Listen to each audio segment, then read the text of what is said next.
Hello and welcome back to TechnoSurgeon YouTube channel.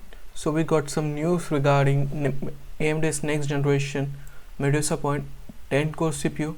It is slated to beat Strix 10 core by 29% in single core and 22% in multi-core while running at 2 GHz. And do note it's just 2 GHz because it's an engineering sample. It is not available for retail, and when you go into retail, the rumor is Medusa Point can go as high as 7 GHz, but this just shows the first performance of Medusa Point is no joke, as the Zen 6 CPU showcase a strong single and multi-threaded performance as you can see on the screen here. Do note this is an engineering sample as specified over here. It's a 10 core 20 threads part, 2 GHz boost, 4 cores and 6 core cluster, total of 10 cores.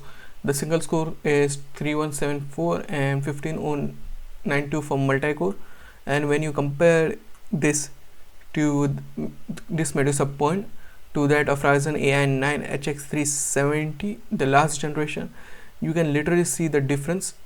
It's upwards of more than 20%, like 29% in single core and 22% faster in when compared to Ryzen AI 9 365. Both are the same ones, just the Ryzen 365 is 10 core variant while the other is 12 core variant, and do not be disappointed, is only just 10 core variant at this configuration, but it just beat out every one of them.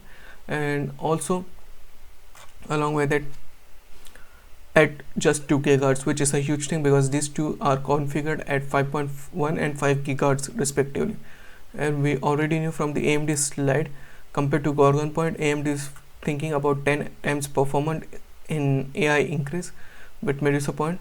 Also, the problem is with Zen 6 and Medusa Point, it is rumored to not come with RDNA 5. We still don't know what's going on with that over there, but Zen 6 is looking pretty damn impressive. Next up, we already knew from Mega Size GPU that RTX 50 Super Series is back on track. This time it includes a 5060 12GB variant, or maybe it will have a new name like 5060 Super. But now we got a new rumor, and it's a freshly reported like the RTX 50 Super Series is reportedly waiting for 3GB GDDR7 module, and it is now rumored to be released in early 2027. So yep, the potential is that while Nvidia, not AMD, Nvidia is waiting for these 3GB GDDR7 memory chip modules, the 50 Super Series will be launched or will be released as early as the beginning of 2027, which is in CES of 2027. So yeah, 2026 we didn't got any new GPUs, though it was supposed to come in 2026 and 2025, but it just got delayed because of RAM shortages.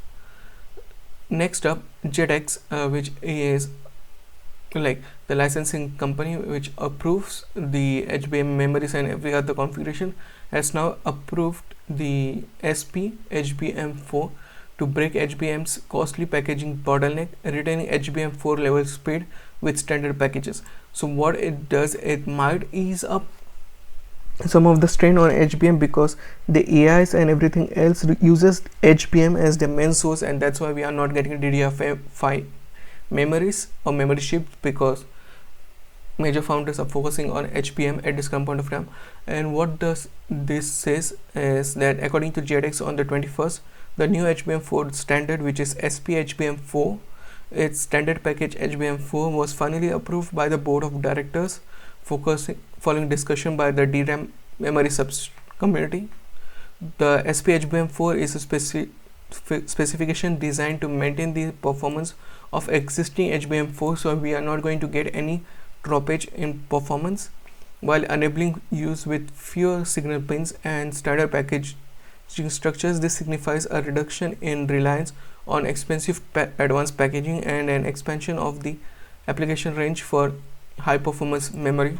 Do note, since it has been approved, companies will dive into it, but it will take some time, but it's a nice start, since with SP HBM4 we might get reduction or maybe kind of reduction in the usage or the production speed of HBM4, and which in turn increases DDR5 production, and we will get RAM at a significant price. But let's just hope it happens. Along with it, the AI expansion supply chain analysis for CoWoS and HBM stated that the AI competition turns into a supply chain arm race, tightening advanced packaging and 3 nanometer capacity, says TrendForce, which is a huge thing, because if 3 nanometer pro packaging technologies is already been allocated for HBM4, various other for AI expansion, then it's a bummer, because like Nvidia or AMD or Intel is going with 2 nanometers, but 3 nanometers is also used in various other segments for manufacturing chips and stuff like that, so it will be not that good.